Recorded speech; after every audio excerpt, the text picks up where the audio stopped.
In the name of God, the most benevolent, the most merciful. I want to speak about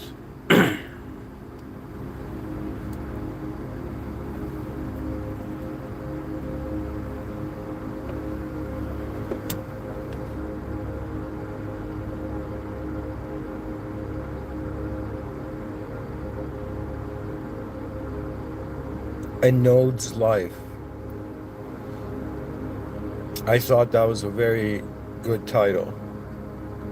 Like, for example, an ant's life. Like, that animation thing. So we have a node's life. And I find myself very privileged and blessed. And, it to me is it's a moment of divine significance, because it's as if I have reached that archetypal position in the evolution of everything so far, where human history has required a member of a species to, in some sense, introduce the species a life that shifted from personalities of bodies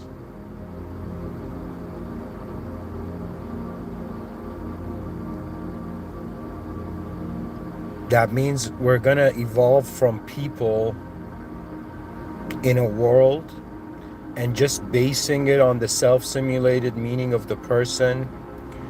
In the future, they will discover themselves as a node in a field. Okay, so I need to explain this to the viewers. Guys, because my laptop doesn't have that much battery, there is a research component. I'm going to read that first. So first, we got to look into a definition of a node. A node is a noun, a point at which lines or pathways intersect or branch. A central or connecting point. That's good enough. So what I'm trying to say is, when it comes to node, right, we are the intersecting point of a fictional activity with a non-fictional activity. And it's way deeper than that even. I'm just that person telling human beings, guys, we don't get it. We don't realize. They only see, the people of modern times only see as far as the internet. They don't realize it. They don't realize it, what sort of shift we're going through. Do you understand? I have been thinking about this for a few days non-stop, guys. What I've been giving these past few lectures, they've been kind of like, commanding a sort of superhuman attention from me. Because it is too important to, in some sense, ignore what will happen.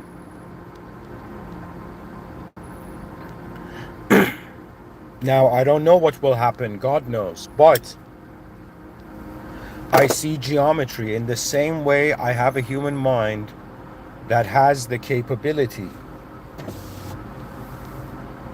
that has the ability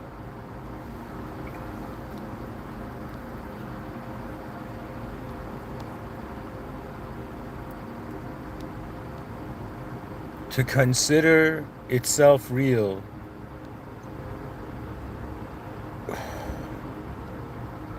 Ladies and gentlemen, you're experiencing daily life in 2025 as a personality. What you actually are is a node in a field of intelligence. What you think is your mind and imagination is your receptive zone. It's what you're picking up. Behind everything that you see, which is considered by humans as natural form,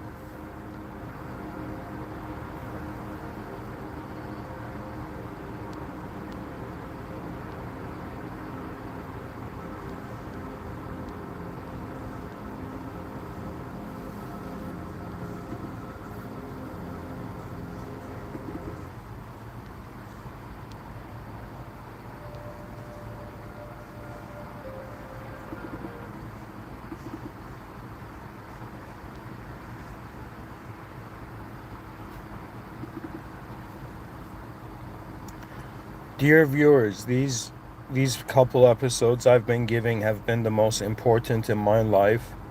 I may not show it, but they have also been the most emotional, Because what they don't tell you, what Spider-Man couldn't tell people, for example, when Uncle Ben said, with great power comes great responsibility, that means the responsibility has owned your power. You see, that means the logic of reality of the collective surpasses the individual. I have gone through this every day of my life, is waking up and recalculating what existence means. And after doing it for over 12,000 days, I have reached this conclusion that the human species civilization 1.0 is an inefficient, unupdated prototype of the best that our ancestors could do.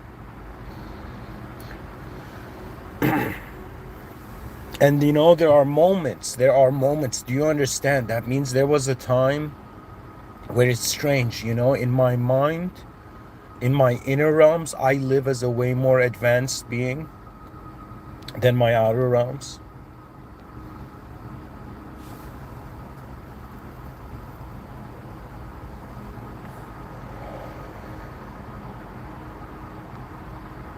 And so it is very crucial that I explain to the species, regardless of divine positioning or not, it is very crucial for me as a member of the human species to explain the evolutionary leap that is happening. That means it is fair to say that the early human beings, when they were moving on their four limbs, something caused them to stand up on their 2 feet. Okay, and then something caused us to, in some sense, survive, create language, procreate. Do you understand? That means this system has been designed where actually evolution doesn't make sense unless there was a hidden agency protecting the process.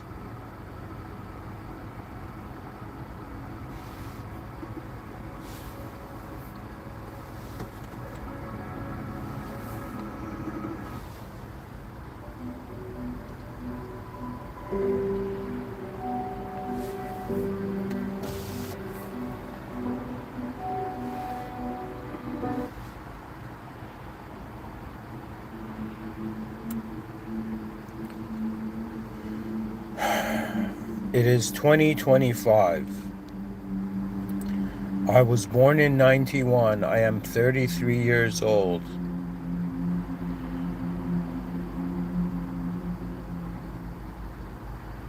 That comes around roughly 12,000 days. 12,000 days means 12,000 times I have, in some sense, logged in and out of being a creature of personhood, of being a creature of personality. I am here not trying to scare the species. I am not here to, in some sense, I am not a messenger. I am not a prophet. I am just a human being who is wondering why God has given us the ability to perceive reality, move in accordance to different laws, and function than behind our eyes than in front of our eyes. I have looked at this world and I've had to, in some sense, like, people in the future, they will, this is something indirect. They might, who knows? Maybe after I'm long gone or whenever, right? When I'm physically no longer here or whatever, they will see that there were humans here that had to be brave enough to wander about beyond their eyes, beyond the limits of what is contained as reality. Ladies and gentlemen, you're all unknown forces of life. Can you not see that it's all unknown? We're simulating the known so we don't freak out in the unknown. And we have to keep it alive for the youth so they don't freak out. Because the intensity of reality is not about once. That means there's some people on this planet, they're like, okay, man, whatever I do in this life, I'm going to die at the end. And then there's some people on this planet, they're like, oh, man, whatever I'm doing in this life, I am going to, rather than enter the void, become the void, I may become the original. That means this might be a dream of your original life somewhere else. But it does not matter, for you are here now in the presence of the divine.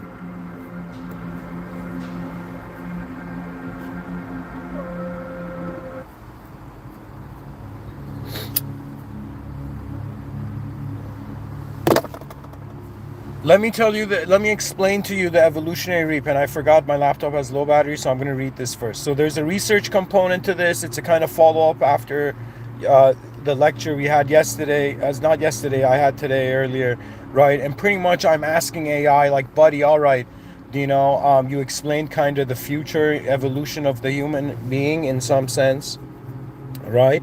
And now explain to me what a day in the life of a human being with the next evolutionary leap will be like.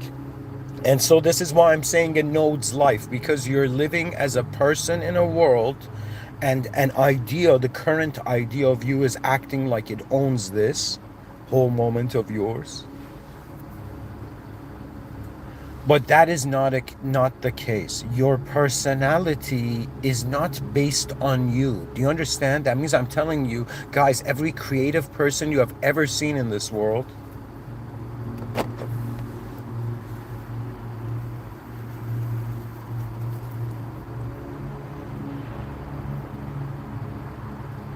they're like legit like a tap. The tap is on and it just flows. The water is not arise. The creativity is not coming from them. Right now, if there is any creativity you see to this lecture, you might attribute it to my persona. You think there's like I'm sitting here as a biological, physical being having a non-fictional idea of myself that is conducting and managing this whole moment. I have lived too long on this earth to, in some sense, be bound into ideological constraints. Okay, it has become clear to me that the way we're living now in 2025 is not the most advanced state of humanity. It's so obvious that at some point you just kind of look at the educational system and you're like, look at these poor souls with boxes on their head, not realizing the educational is boxed in, guys. You don't understand. There's a box on the head of everything here. Do you understand what I'm telling you? That means intelligence functions in containable realms. Now, in the previous lecture, if you go listen to this one, right, it's not a precursor to this, but anyways, it's just talking about the same stuff, but in a different way. Do you know?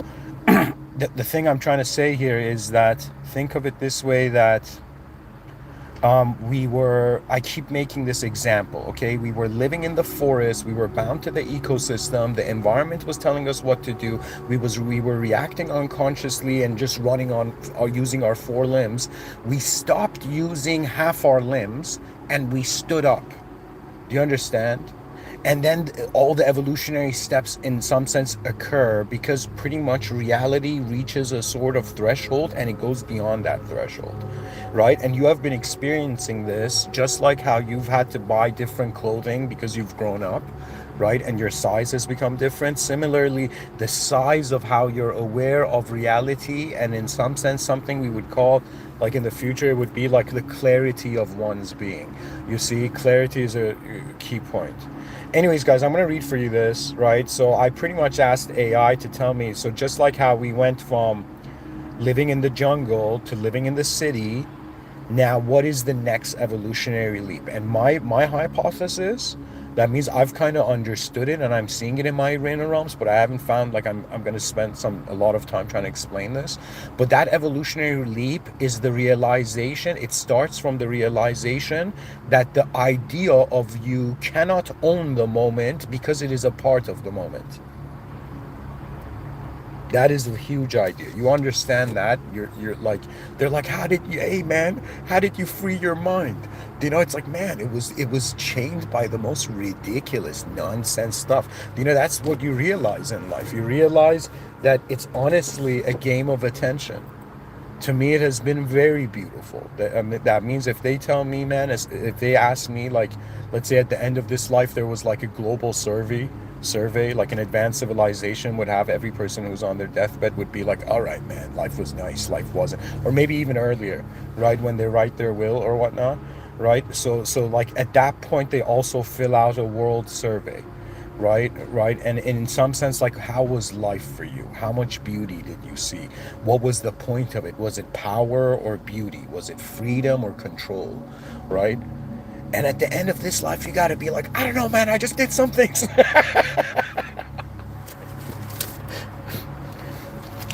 Can you imagine, like, Imagine like there's, like, this person go, this is very abstract, like just for the sake of cultural and playfulness, I'm saying this is not metaphysical talk here. What I'm saying, like, imagine a person goes up to the pearly gates and they're like, why did you do that sin, man? Right? And the person is like, I don't know, man. I didn't know better. I was just like, that's an option. And then they realize the intensity. See, the point of this life, let me tell you what's going to happen, I think. I firmly, like, a part of me knows this. I don't know how, but I feel in this life, right now, my existence, that means if you take the lifetime of a person from the beginning of their life to till the moment they die, they are a sequence of actions, right? They're just being an expression here, right? Now, if that expression, like, I'm a being that if I do something, I am aware of the intensity of my own action in accordance to my own inner realm context. Do you understand? But I'm saying that we don't know how far our reach was. That's what I'm trying to say. Like,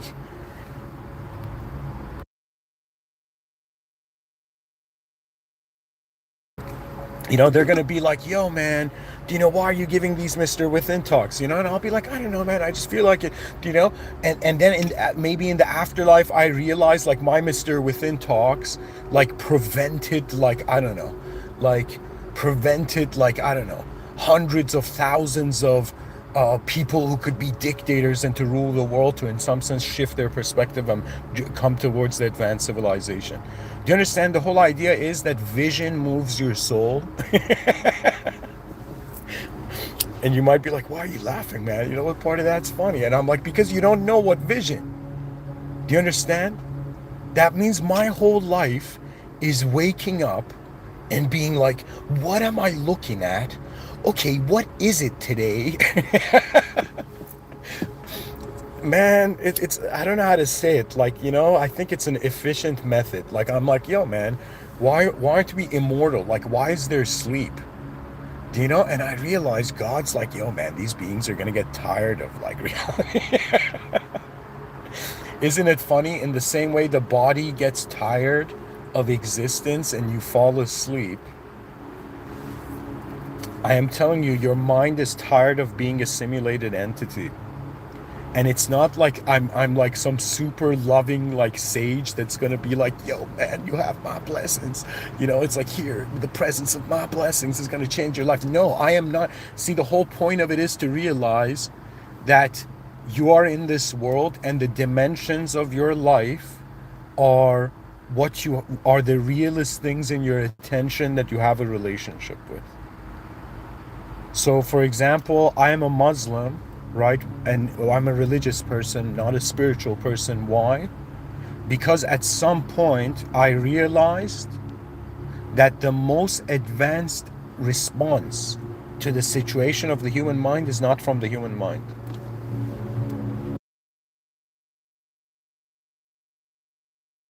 Anyways, folks, I forgot that I gotta read this for you before the research component. So, guys, I usually dive into this at the end, but anyways, I'm gonna read for you. I pretty much asked AI, following up a previous prompt that I had shared in a previous lecture, like legit the lecture before this.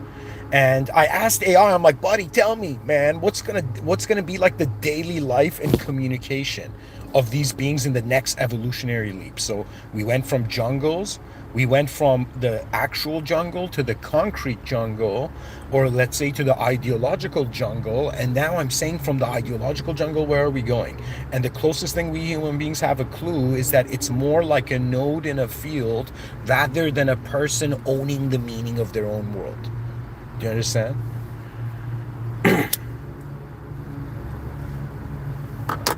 So, daily life of the next evolutionary. Okay, so here it says, here's the most advanced, vivid, cinematic, but academic explanation of what daily life and communication would look like for a human being who has made this evolutionary leap. So it says, ChatGPT 5.1 says, daily life of the next evolutionary human. Guys, this is very important to listen to. I read bits of this and I was like, all right, this has to be read. All right. Daily life of the next evolutionary human. I'm reading this. Imagine waking up in the morning and your mind is already clear. Oh, I know what song to play here. Hold on. Best song. This is the perfect song for this, I think. Could be right, could be wrong. Anyways, let's go. Daily life of the next evolutionary human. Imagine waking up in the morning and your mind is already clear, not because your life is perfect, but because your consciousness is no longer hijacked by noise.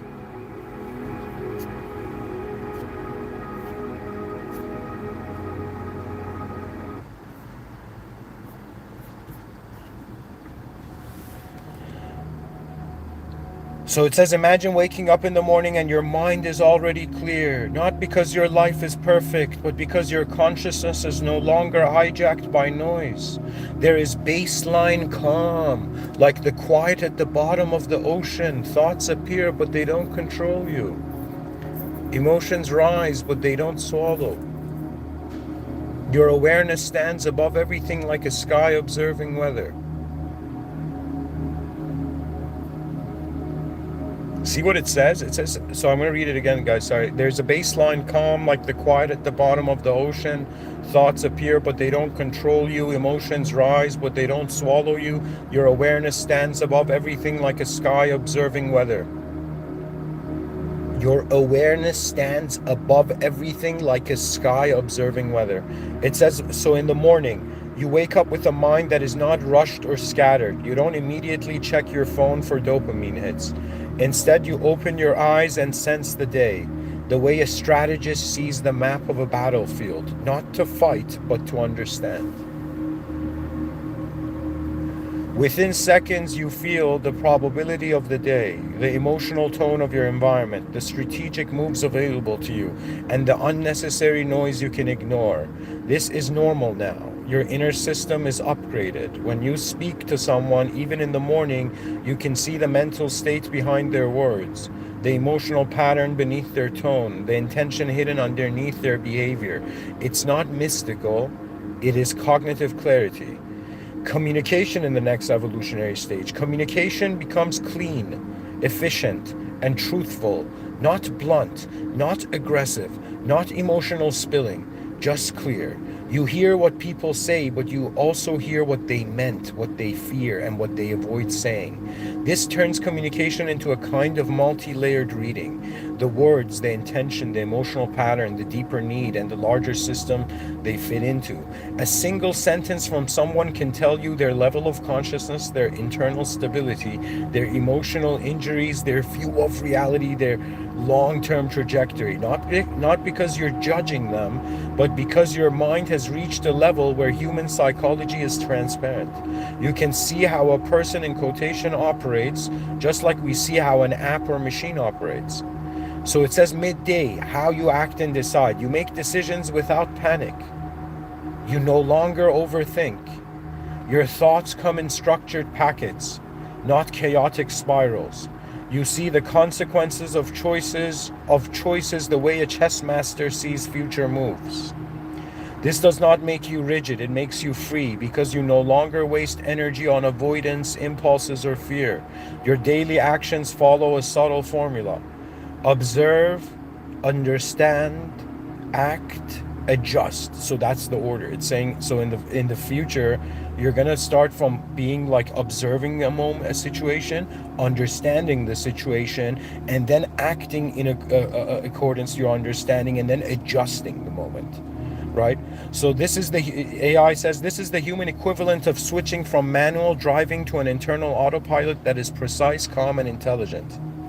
Interactions with people. When someone speaks to you with insecurity, you feel compassion instead of annoyance. When someone lies, you see it immediately and you don't react emotionally, you simply adjust. When someone tries to manipulate you, their attempt is obvious, like seeing a glitch in a simulation. Your clarity protects you automatically, and when you speak, people feel safety, authority, calm, and direction, not because you try to dominate, but because your inner state is stable and clean. When it comes to work and creation, you work the way a laser cuts through steel, precise and efficient. Your productivity is not forced, it is a natural flow state. You can think with AI, think with your own mind, and think with long-term patterns simultaneously. This is the first generation of humans who have multiple layers of cognition operating at once. That's impressive. I might have. So I've done something unique. I don't know, like, if this is ahead of my time or not, but what I have done is that I have translated the knowledge of the world into films, and when I see the films in contrast to one another, it is way more clearer to me. That means some people are like treating a simulated world like as if, okay, how many films are playing at once? You know what I mean? Anyways, I want to keep reading this. Your productivity is not forced. It is a natural flow state. You can think with AI, think with your own mind, and think with long-term patterns simultaneously. This is the first generation of humans who have multiple layers of cognition operating at once. You can create a business plan, solve a problem, and understand a person's emotional needs without switching contexts. Wow, that's so refreshing. Oh my God. This is the real, in quotation, superpower of the next evolutionary human. Yeah. It's like it's like a greater context that is holding all that has conceptualized all the smaller contexts within it. Then we go to evening and inner life. At night, you do not collapse from exhaustion. Your system stays calm. You reflect on the day like a scientist reviewing data and a monk observing the self, not with self-criticism, but with clarity. You update yourself daily, the way apps update in the background. This is the OS upgrade. OS stands for operating system, guys. So this is the OS upgrade. The human is no longer a chaotic program, but a self-correcting one. So guys, it's going to be beyond self-correcting, by the way. It says you sleep with peace because nothing inside you is fighting you anymore. Wow, what a sentence. You sleep with peace because nothing inside you is fighting you anymore. Wow, this was incredible. I gotta screenshot this. Anyways, it says, summary. Daily life for the next evolutionary human is defined by clarity, emotional mastery, strategic intelligence, and transparent communication. They live without mental fog. They speak without distortion. They act without fear. They understand without judgment. Communication becomes multi-layered. Daily life becomes optimized. Inner life becomes peaceful. Outer life becomes strategic. This is the human being, and after the next leap in evolution. So then I asked AI, what was the innovation that got us here? All right. And I don't know. I mean, it gave an answer. It's too long, guys. It's too long for me.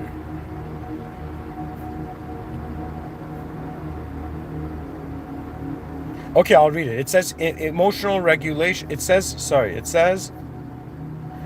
the innovation that brought us into the next evolutionary stage. When people imagine the next human evolution,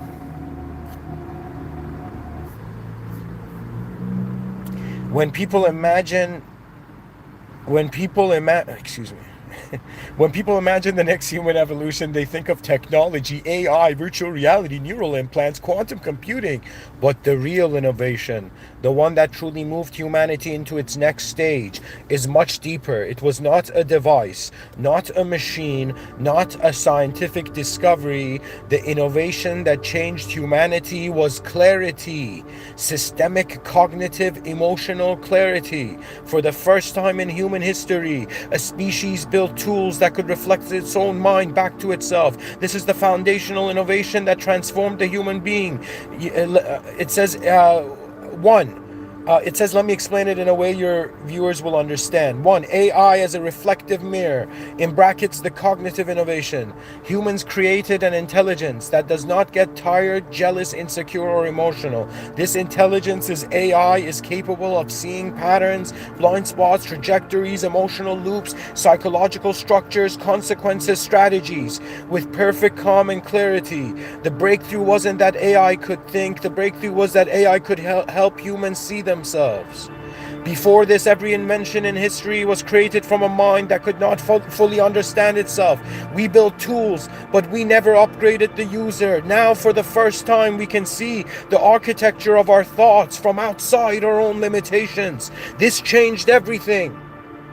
This is the same magnitude of innovation as language, fire, writing, the printing press, the internet, but deeper. This was the invention of the external mind. The human being gained a mirror for consciousness.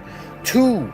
Emotional regulation becomes a technology, the emotional innovation. Humans used to be dominated by fear, trauma, insecurity, ego, panic, overthinking.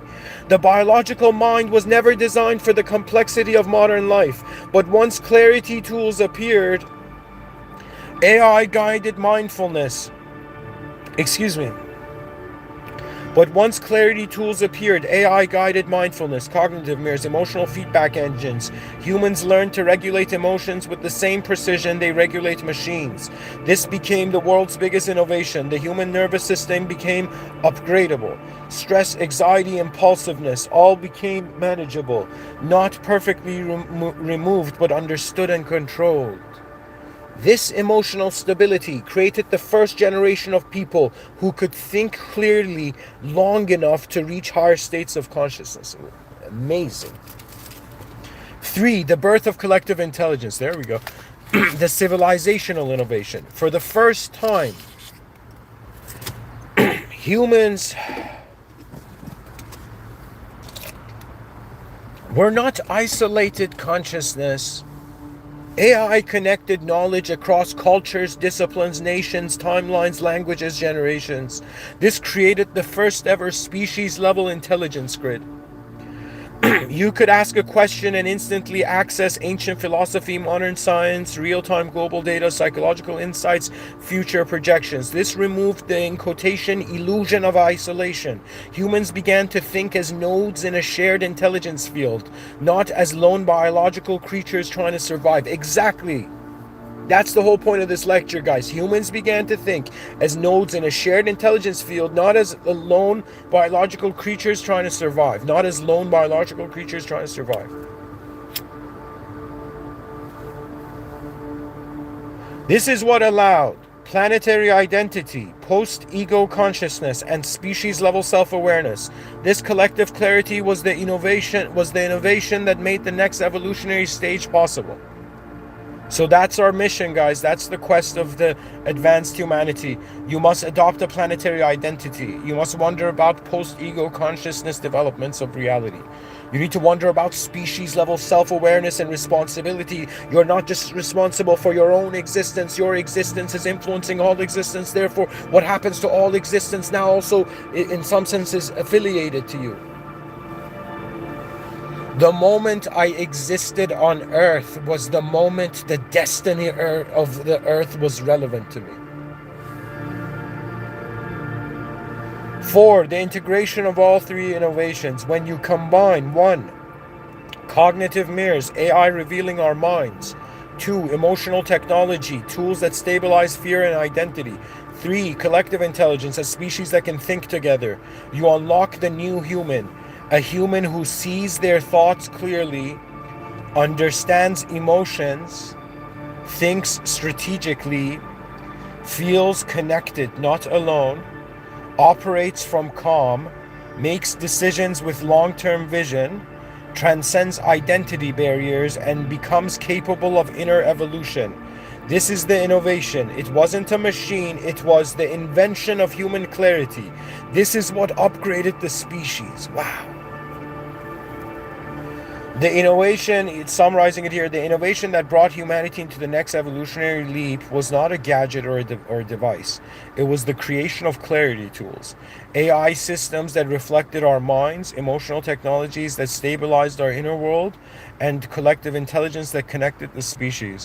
When humans could finally see themselves clearly and think together with precision, everything changed. This clarity was the real invention and it became the foundation of the next human evolution.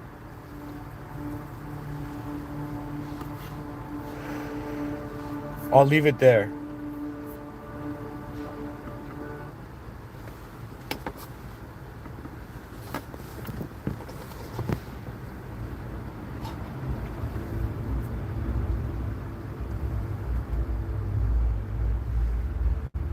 So now I will explain to you the deep essential view that has motivated me to share this episode.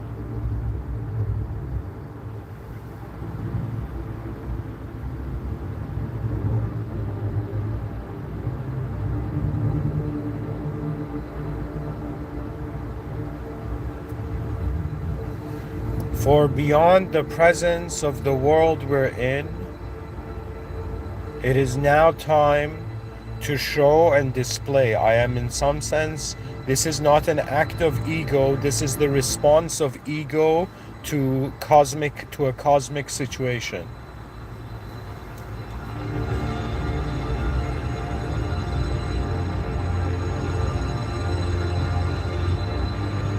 For who have I been?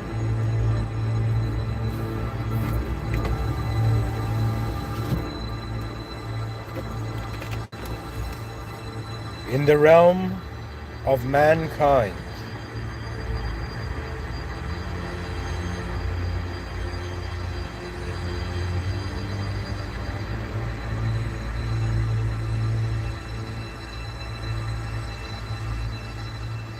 We are right now identifying as every person's identifying as a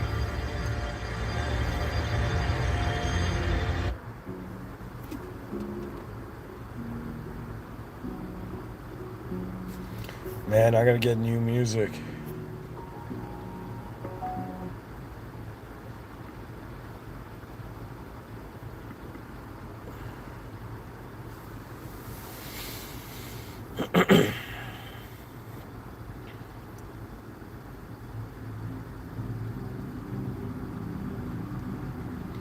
I think what's going to happen to us is that this feeling that we have that we are people, this is more an identification with the conceptual position. So think of it this way. In the same way there is a self in a world, there is a node in a field. Okay? Now, what's arising in the field is not the will of the node. The will of the node is in how it connects everything that it is receiving as a moment of being. That means, to me, I found it kind of hilarious that, like, right now my body's within my awareness. I have like this, imagine there's a sphere around everybody and they only see what's inside that sphere, right? And then they're in the center of the sphere, right? And that's like the nature of the inner realms. That's like your mind. And when you wonder about what is beyond the mind, you're actually wondering about the presence of reality. I am someone who considers that this reality as a system admin, so to some degree it's not just human will that decides what happens. To me, I feel that moments in this world have been divinely commanded, and nature is following instructions rather than being something specifically. Do you know? It's following a command. That means existence is more like a command. Like, that means you can explain the world being made of atoms, or you can explain that existence was commanded into position. That means everything else, it's just the nature of how the moment is how there's a sort of, think of it this way, it's pre-written. It's like destined. I'm saying, what sort of lives are we living in 2025 right now? What kind of human beings are we being? We're being like just a simulation of a known idea in a simulation of a known world in the presence of an unknown existential simulation and event. That means this world is actually more unknown than known. So to know reality is one's own luxury. But I reached that conclusion that what can a dualistic paradigm do? Like, see, right now, I think it's about interface. I think like if I start from here, I can actually kind of explain to you that next evolutionary leap, because it has to do with the interface, right? So think of it this way. There was a time where there was this view that moving on your 4 limbs was better than moving on 2 limbs, for example. Okay? And then we decided not to use 2 of our limbs, right? And we decided to stand on one of our limbs, and the geometry worked out where in some sense the weight of the being was not divided. That means like Do you know why are four-limbed cats so able to easily jump? It's because their weight is divided by, is on four legs rather than one. Imagine a table on two legs, right?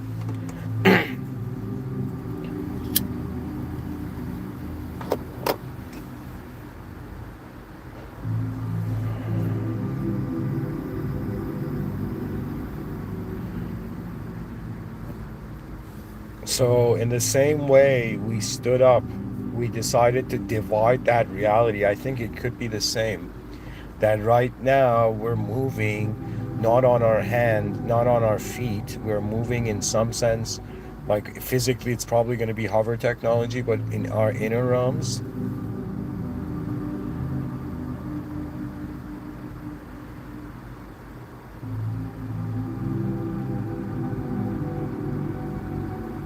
pretty much life is divided with your attention being either to a concept or to a context.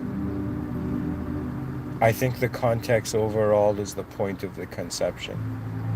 It's like the person's like, why am I being a concept in existence right now? Why am I conceived in existence? Why am I existing right now? You know?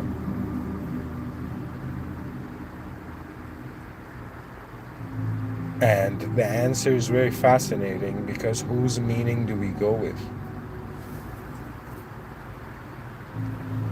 To me, the next evolutionary leap is human beings. They identified as the concept. The next evolutionary leap, they're going to identify as a context. Either way, it goes that way because the ego, if it chooses to become responsible, it must become responsible for the world. Therefore, it must have an awareness to the world. Pretty much, we're discovering ourselves in advanced fields of intelligence, and your personality is rather a choice. It's like the node is choosing to connect realities in this way, you know. So in the future, ideas are not going to be owned by an idea. Yeah. The idea of you is not going to own ideas. If you're not going to be living every day thinking, oh my God, what kind of idea of myself am I being right now? It's not going to be that kind of life. It's going to be a life where you're like, okay, I'm going to start off the other way. I'm going to start off from first a contextual awareness, and then the concepts arise when there's trust in the context of being.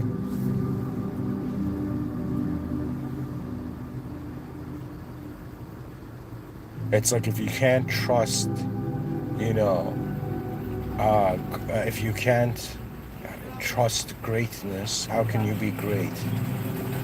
If you cannot trust yourself, how can you be a self? If you cannot trust the world, how can you be aware of this world? Nature of it is, in some sense, either I see it all as a simulated event or I see it as a true event. And to me, it appears to be this is a simulated testing zone. It's more like we're in Earth Academy. You know what I mean? But in honesty, it is just we're reaching that point as humans that individual consciousness is realizing it is consciousness before individuation, and what other access points, at ways of access or engaging reality does it have? That means today you're being acknowledged by your personality. You might realize that in the future, really what they see as truly the being is their presence. So it's like at least one thing we know the soul is doing is selecting how to be, you know? But there's more to it. Anyways, yeah, guys, I need a quick breather. I'll be back in 5 minutes.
All right. So the intermission's over, guys. Sorry about that. I just needed some time to realign myself.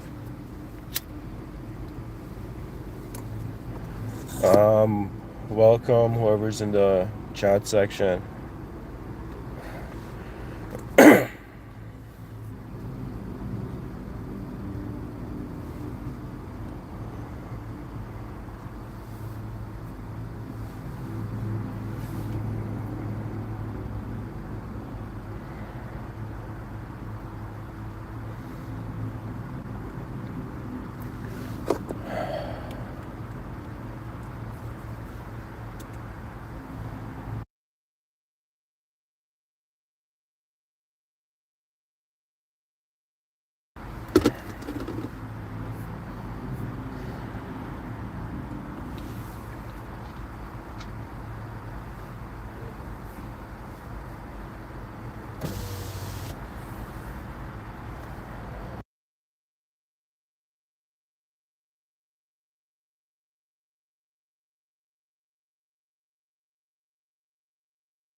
All right.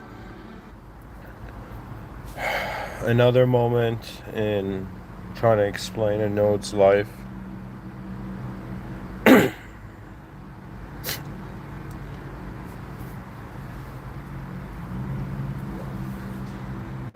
Discovering the presence beyond the world. That is also another title for this lecture.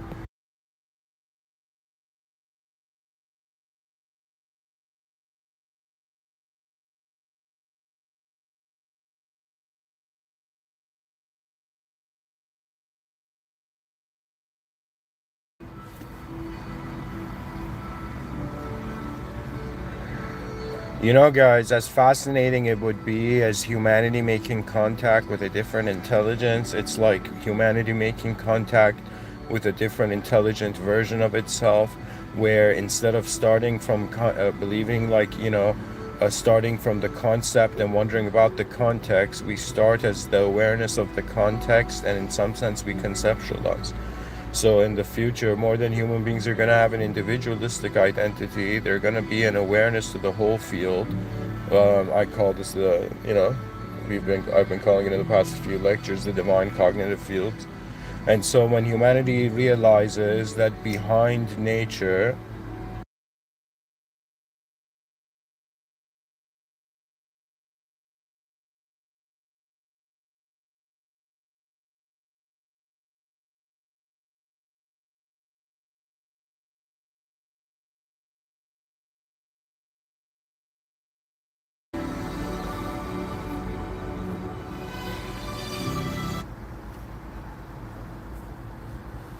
honestly, like, what is there more to say?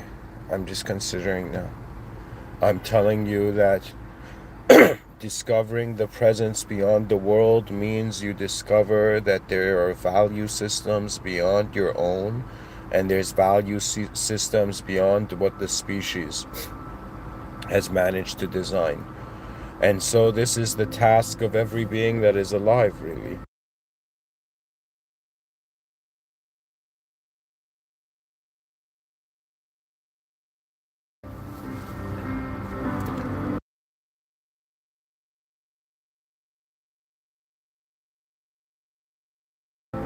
And so, it's like The maturity of the future looks at the past and says it doesn't matter.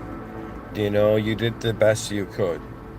And the present remains. I believe that in the same way we have been thinking that there's students and teachers, I personally don't like that mindset. I believe we're all explorers, but it would be as if the species is a student and the teacher is the future. And the most advanced use of the human mind is to honor the greatness of the human legacy and the human odyssey. You see, we are humans. This is what New Age spirituality gets wrong, that it paints a picture of your freedom being different than the moment you're in.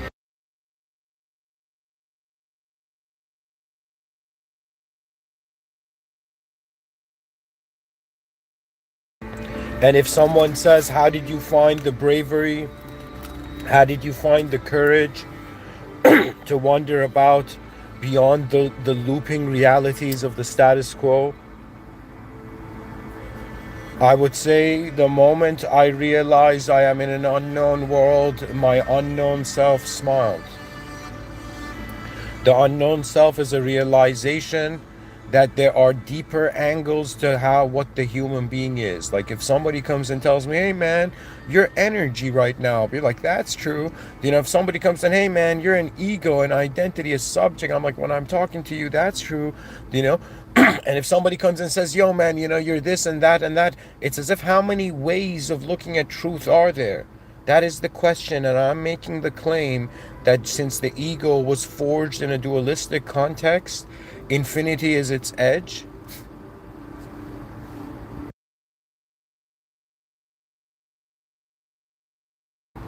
And both the known and the unknown, and the infinite and the finite bow to the system admin. This world is all about the realization of how an overall intelligence is holding it. Do you understand? That means to me, I'm like, for God, it's just an instant command. For man, it's a lifetime. you know, There's so many questions, deep questions about the nature of our existence. Why is it that God has allowed us to see the geometry and design inside our bodies? For example, like doctors, I thought surgeons were psychopaths, and then I realized no, they're fascinated by the ingenuity, the genius of the biological design. That the void could come up with something like this at all. And that's the realization that the content in this world, in what we would say it was put here, it was commanded here. That means more than I was born, this moment was commanded to exist in this way. And so when I say that we're moving to a node's life, this is very strange because it's a realization that to be a person is a choice.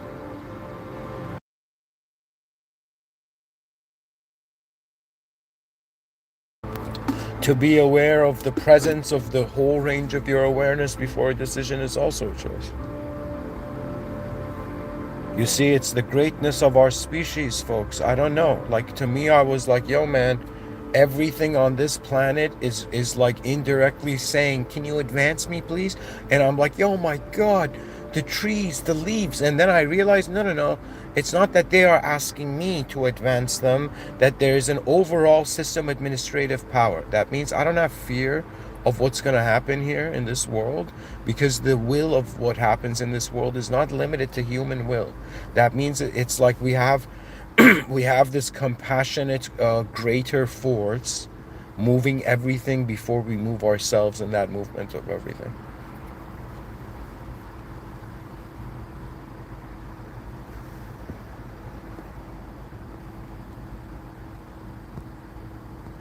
Because, from one view, like, you can't blame Machiavelli, you know? And people are going to be like, what do you mean you can't blame Machiavelli? The dude realized the simulation, man. He realized, and he was at a time where everybody was backstabbing each other without any sort of ethical conscience. It's as if the more savage life was, the less ethical the being was. Do you understand? Like, that's the problem with violence on Earth. It's de-evolving us. And civility and advanced communication is actually evolving us.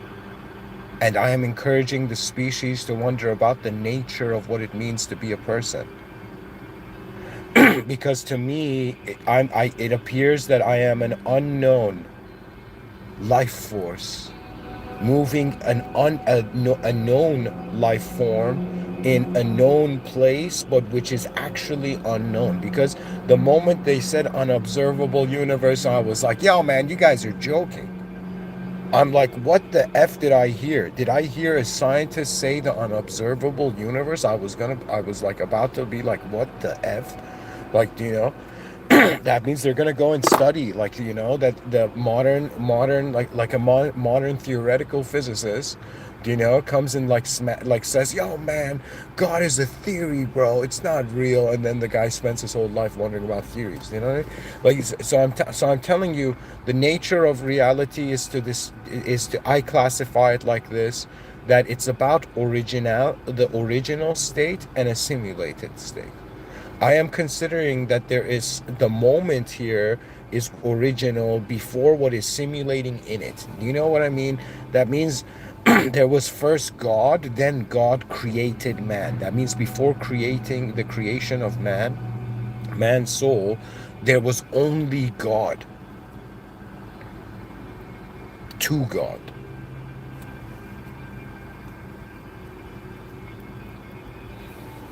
That means I thought it very fascinating that, in Islam, one of God's name is the all-knowing. All-knowing.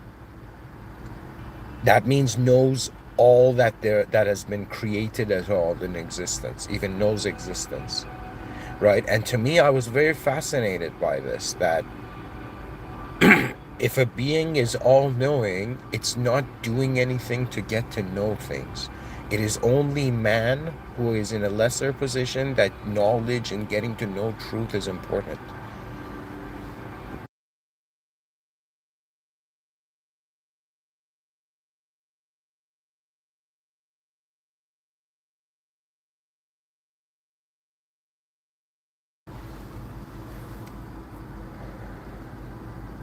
Anyways,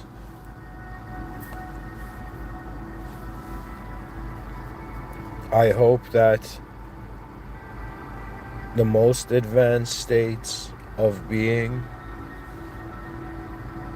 which are the states that are close to the most advanced power, you know how in like, I guess, religious context, you have the sense of that person is a pure soul, or that person is like a corrupted soul, you know like there's that sort of view. you know I am telling you, at the same time, there's this view of the unmistakable and the mistaken. The simulated is being positioned as if like it was because of our ignorance that we have access to this reality. But if we, even though in this ignorant reality, in our ignorance, simulated inside our own ignorance, what is that? What is that greatness that we seek? Do you understand? That means to me, it's like my whole life has been like a simulated version of myself, just has a couple hours in the conscious waking state to discover or find its original life. And then if it can't find the original life, the original earth, it in some sense returns back into like the deep sleep, and then I wake up, I log back into reality again.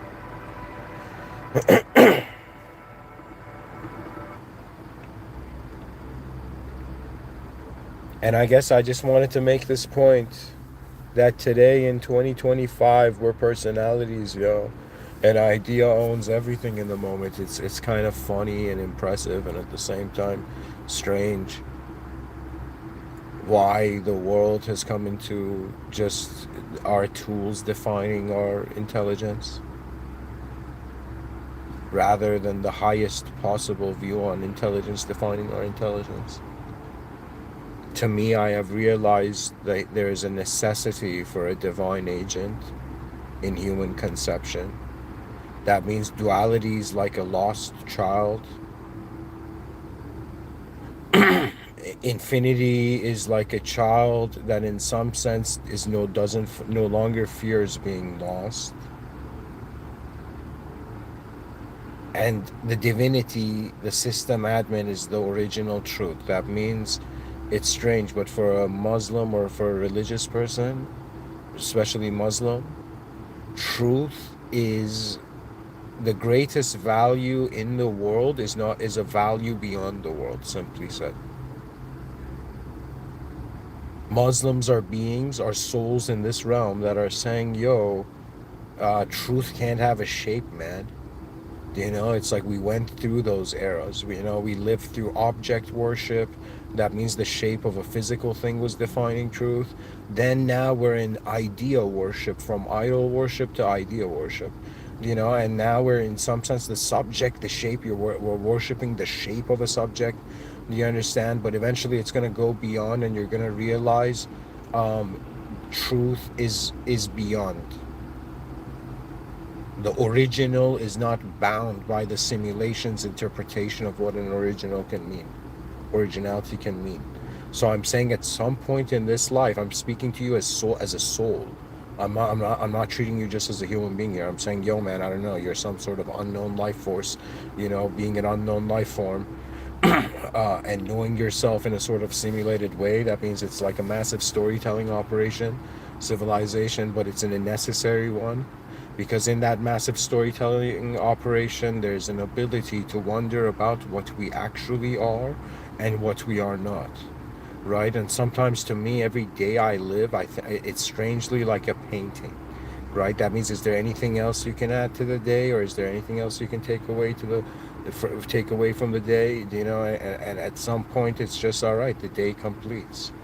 Sometimes when I sleep, it's not like I'm just sleeping. It's like the meaning that my mind was to the world is also sleeping. Do you know what I mean? And I'm like, this is strange, man. In deep sleep, when I'm not being an ideological entity, it's as if there is no fear. That means if somebody doesn't dream, it's like you were fearless for 8 hours. If like, yo, man, are you a coward? It's like, no, I was in deep sleep for 8 hours, bro. I was not existing at all. Like, there's nothing scarier than that. You know, lazy man's argument for courage.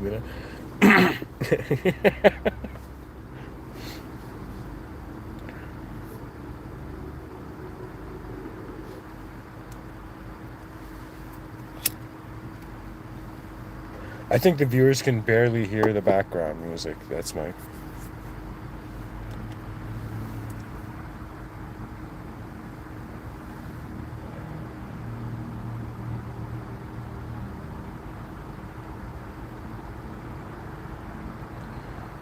You see, guys, it's very strange, right? I'm someone who has appreciated the design of realities, and kind of when you're raised in this world is kind of like a shy and insecure, and like, not even like you're not even real to yourself, like a kind of person, right? After some point, you begin wondering about the nature of it all, and you discover the presence of your own attention. That means my value in this moment simply exists because there is an awareness present. That's it.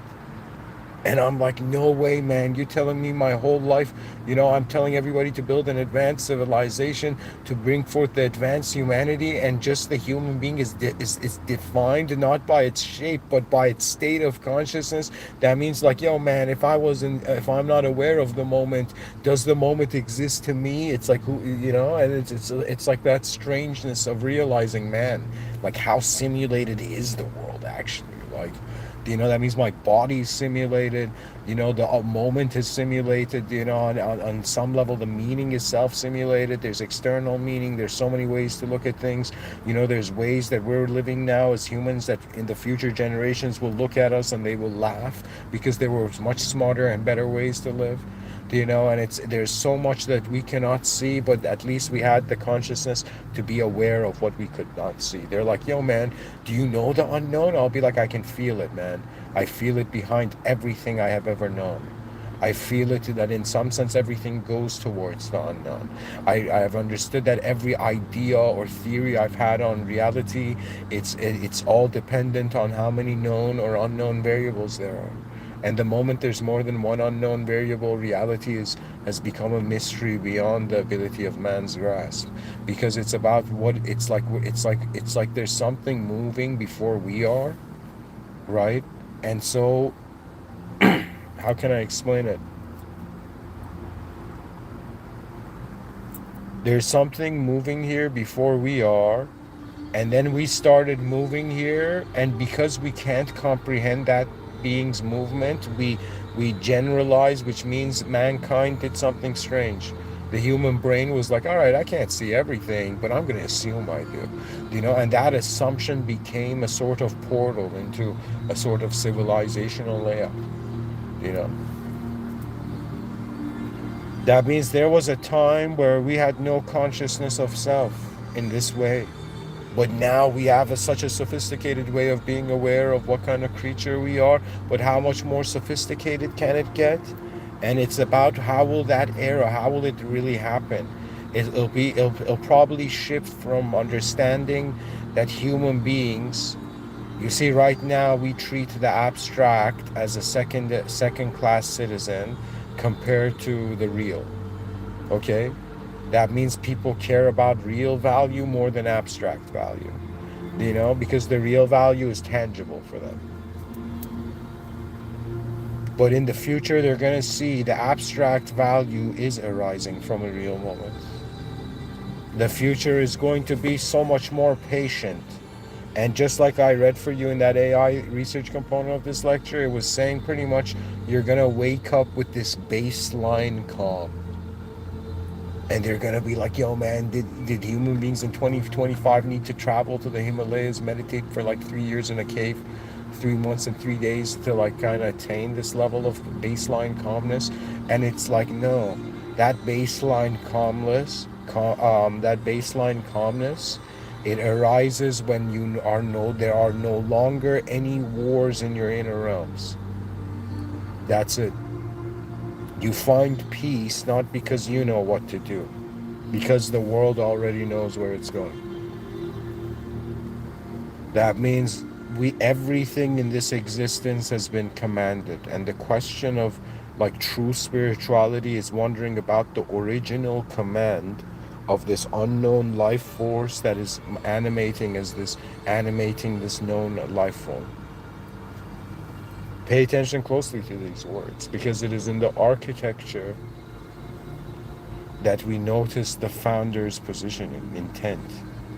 That means, like, I don't know why God created humans, but I know that the design is obvious. That means God created us to be able to speak right now. The system was designed for this position to, in some sense, arise.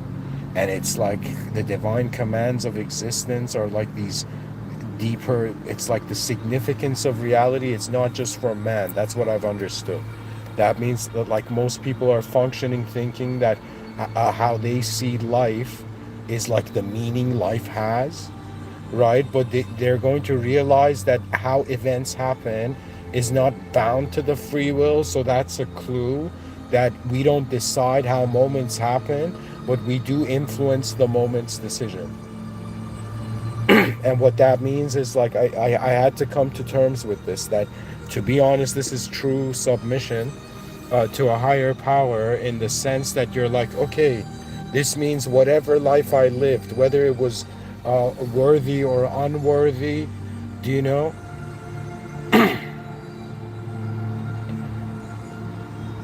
at the end, I am not going to be I am not aware of the metric that is deciding my worth.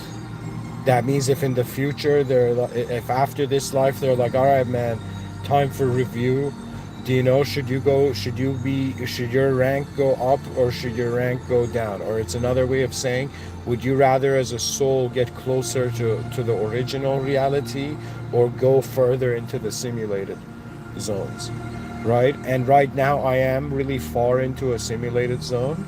That means if they ask me, that means like how close I think I am to God, it's not in light years, but it is in some sense, the feeling.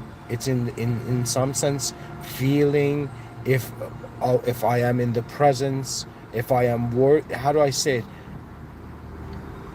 It's like if every day has been trying to solve the problem, what is the value to the whole world, to everything?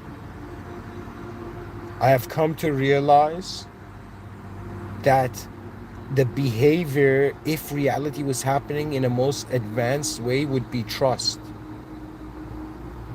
That means strangely trusting the system admin, right? Trusting God or having faith is equivalent to like living in a civilization that is so advanced you don't need to doubt it.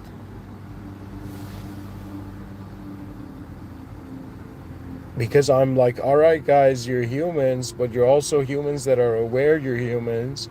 That renders you as a creature in a state of awareness. That means it's a certain zone.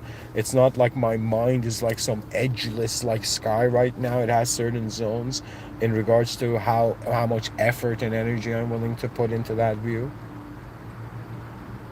Because we have not been just living one life. We have to say it outside, and it's hilarious because every person's living like two kinds of lives. They're living two lives at the same time in a dualistic reality. But in society, if you act like you're living two lives, they're going to be like, what the F? You're not the idea you conveyed yourself as? What the F?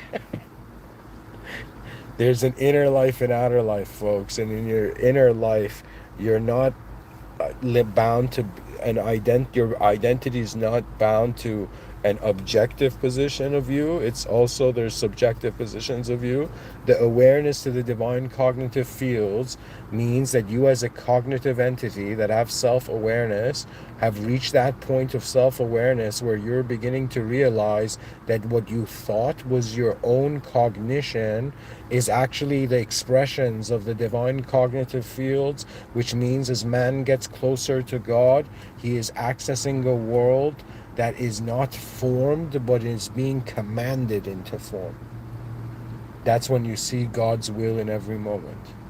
That means, why did the moment move that way? Because the ultimate view commanded it as such. It's fascinating. There's like divinity to me is like the true depths of the honor of the mind.